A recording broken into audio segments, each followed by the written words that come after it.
Episode 6 of the 1965 Ford Falcon restoration series. We're continuing with the trim. We're hitting up the passenger side today, and we're going to remove everything on that side. Thank you so much for watching. If you missed any videos in the series, I'll link them here. All right, let's go. The front is unchanged. Still, nothing moving in the front.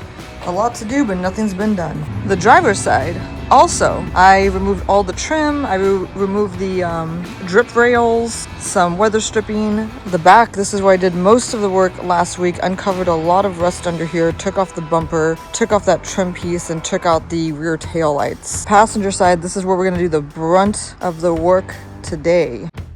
I'm thinking of taking the seat out. I just don't know where I'm gonna put it in the meantime. You know what, I'll leave the seats in until the car does go to paint, and then I'll remove the seats because I'll have so much room in the garage to like have the seats in my garage while it's in paint. Duh. Okay, all right, this is the door here. Here you go. So there's fasteners inside the door panel that hold on that trim. They're 3/8. Let's see if I can get a view. These are the squishy ones. And this is a bolt.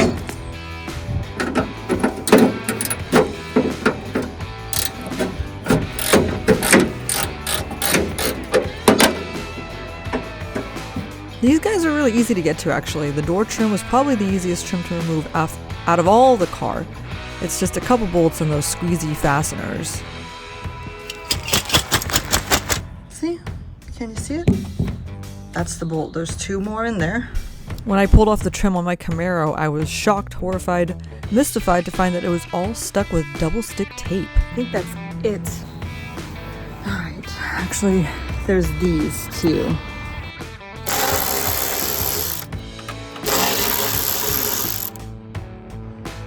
Okay. Let me take down.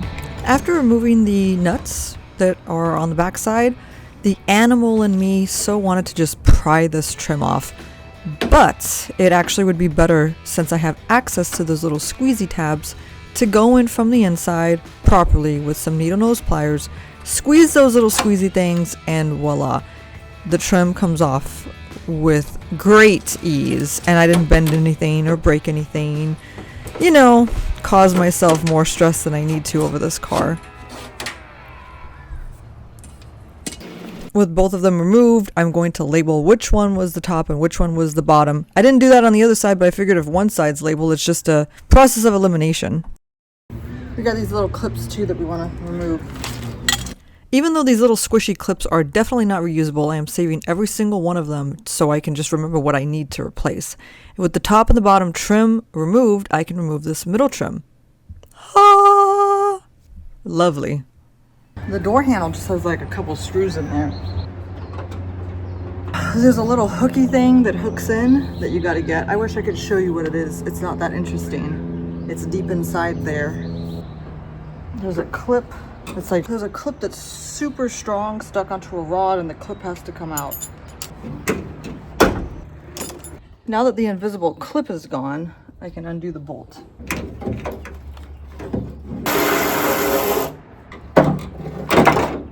Now that the bolt is gone, I can undo the screw.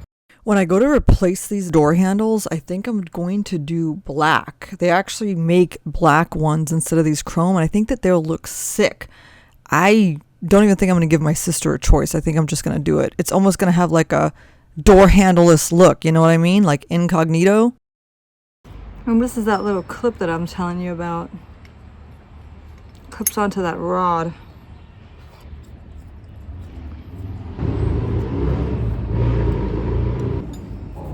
All right. And now the door lock mechanism. See, there it is. There's a little clippy thing. That's the rod, and there's the clip. Once that's out, you slide this thing out and you're done. The clips are annoying to pull out. They're really stuck on there, like rusted, fused on there. It's a little frustrating. Then this guy, this thing slides out. What is it stuck on? Jesus. They also make black door locks, so I think I'm going to replace these with black ones when the time comes. There they are. Man.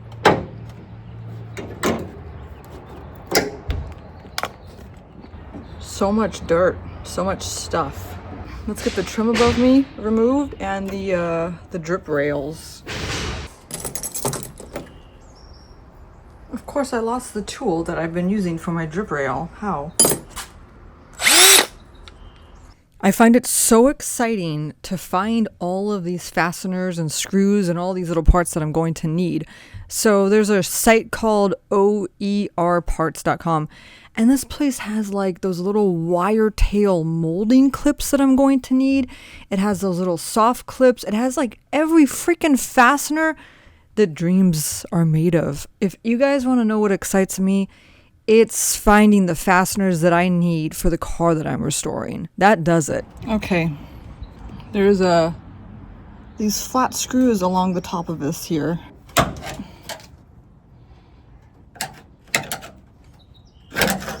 This is not automotive glue. There was a time in my life that I actually renovated my whole house. I replaced the wood floors on the bottom level of my home. I, changed all the sinks, the toilets, the lights, the crown molding, the baseboards, everything. And I'm not bragging, but what I'm trying to say is I know non-automotive putty paste when I see it, and I swear this is what's in there right now, and it makes me so mad. One more. All right, I got some major progress down on that trim. Let me grab it. There we go. This is that inner molding trim piece. And in case you're wondering, yes, that is dirt all over the side of my face. That's what it is. The door trim is here. So you got the top, the bottom, and then that center piece. This little piece, here we go, all my little screws.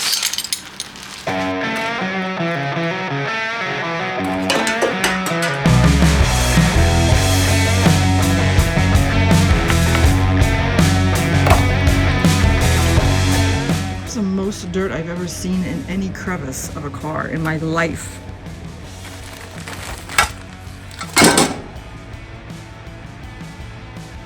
Okay, how about this piece? No, you know what? We'll do the drip rail. It's so helpful to look up the parts that you're about to remove before you remove them. Because when you realize how much the penalty for failure is going to cost you, it really puts it into perspective of the importance of being careful, right? This drip rail molding, for instance, $258 for a pair. A pair.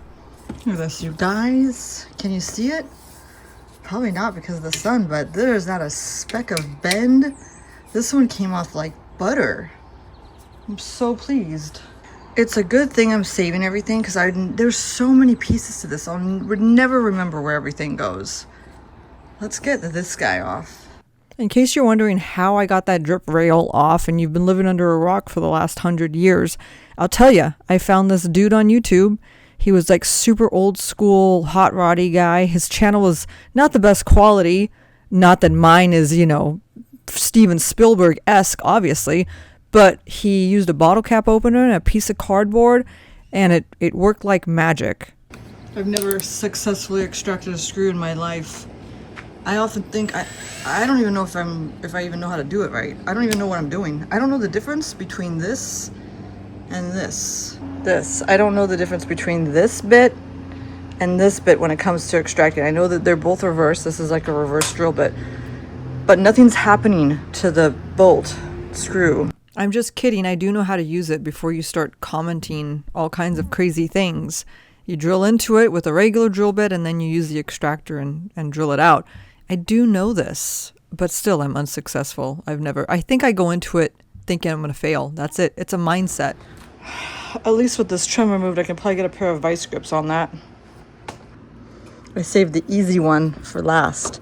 How can one be completely rusted and the other one's just perfect? Because it's project car and that's life. That's project car life. That's the karma Murphy's law of a project car, for those of you who don't know.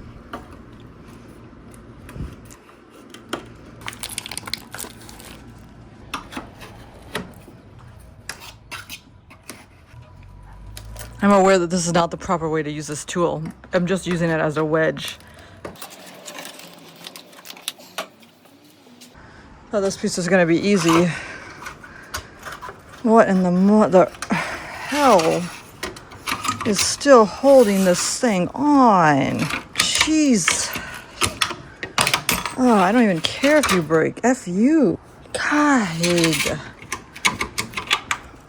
Jesus. Okay, well, I can get new ones of these, I'm sure. So these stupid things.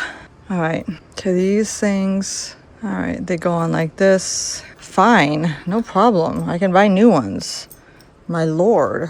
It's not like the Corvette. If you break the clips on the Corvette, you've got to remove the entire windshield to put new ones in.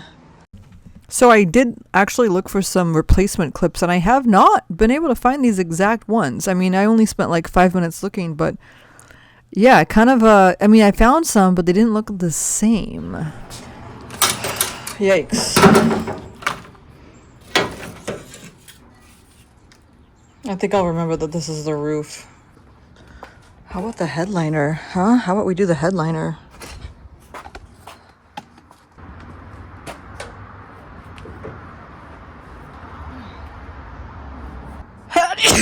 Gosh, it's so dusty I can't stop sneezing. I don't understand it.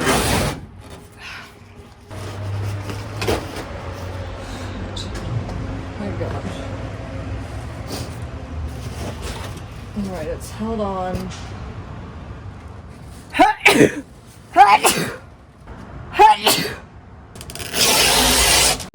I am going to find the most expensive replacement headliner that I can, because I don't want to deal with something wickety whack that's gonna send me to an early grave. And I found a lot of headliner. I'm at the verge of not being able to take any more dust. I have horrible allergies, so I start sneezing, and once I start I can't stop, and it's like become unmanageable. I'm gonna have to research how to take these headliner pieces off. I assume they come off because they were, you know, holding the headliner on, you know what I mean? I'm sure it's not rocket science, but there's so much dust here, I'm gonna lose my mind. Just comes right out. That's how you do it. Well, indeed was not rocket science.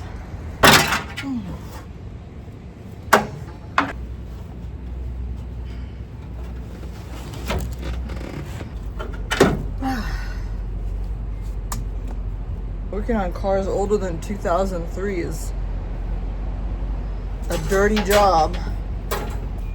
I probably shouldn't be in the car when I take this out. Is it asbestos? Just kidding. As I've been researching this padding, I realized I should have saved it. I didn't want to save it, but I should have saved it for the shape of it.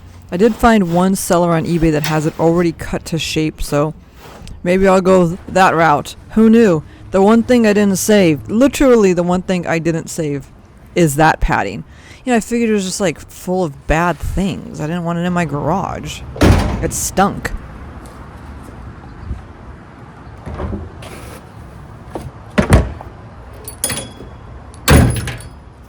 All right, here we go.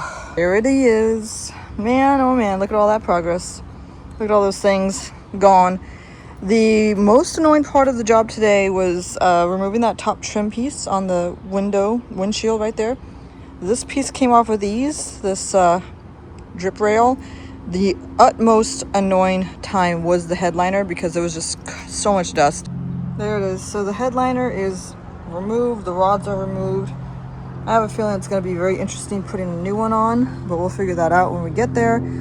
You know, the car's really filthy and it's just getting, I don't know, it's just getting so far gone that I can't even imagine putting it all back together, but things got to get worse before they get better. All right, that's it. There she goes. Thank you so much for watching.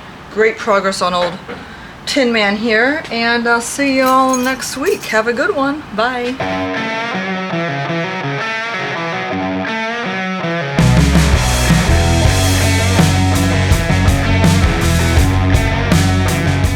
I wasn't gonna look at my Corvette. You know, the Corvette, I found the problem. I'll show you what it is. Maybe.